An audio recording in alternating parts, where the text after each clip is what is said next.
My name is Stephen Pate, and I teach physics here at New Mexico State University. My research is in the area of nuclear and particle physics. That research is carried out at a number of national laboratories in the United States, mainly at the Relativistic Heavy Ion Collider at Brookhaven National Laboratory.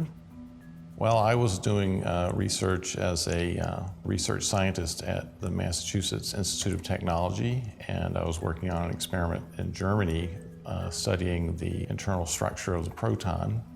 And I met Professor Gary Kyle there, and at a certain point he let me know there was a job available here and working on similar physics, and I was lucky enough to be hired here in 1995. I was somehow born with that interest. I've always been interested, even as a small child, in how things worked. And when I was a child, was when the space program and going to the moon was a big deal. And I still remember watching the moon landing very early in the morning on television with my father. And I've always been interested in math and science and read lots and lots of things all through childhood about that. You know, there's all the sort of, rock star scientists that you know about from childhood. But it was more teachers who really influenced me. I had a really excellent science teacher in the 8th grade and again in the 10th grade.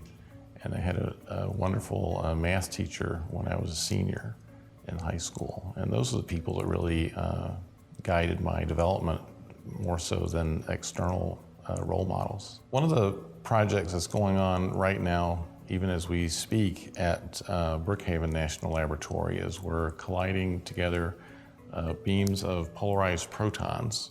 And when you do that, particles are generated, and the rate at which the particles are generated actually depends on how you oriented the magnetic moments when you collided them together.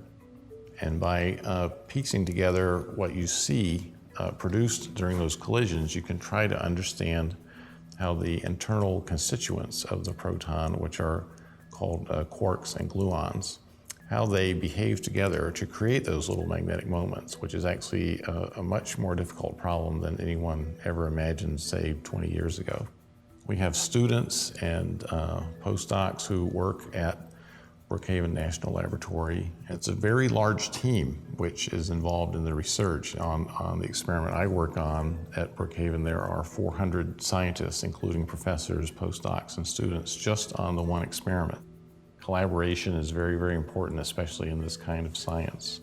I think the important thing to me is understanding the very complicated internal structures of the proton and the neutron.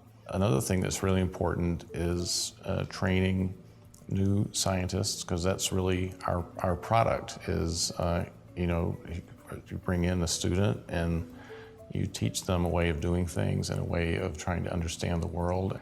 Many of them are foreign students and they go back to their country of origin, and I like to think that that somehow helps the world be a better place. For me, personally, I have spent a couple of sabbaticals at Brookhaven, and including one where I took my family with me for a year. And that's a very interesting personal experience, because you live in a different place for a year, a place that you may have visited many, many times, but if you go and you live in a place, that changes your whole view about it. It's nice to be recognized for something that you've been working steadily on for many, many years. Well, I'm happy to win the award, and my family's looking forward to seeing me on YouTube.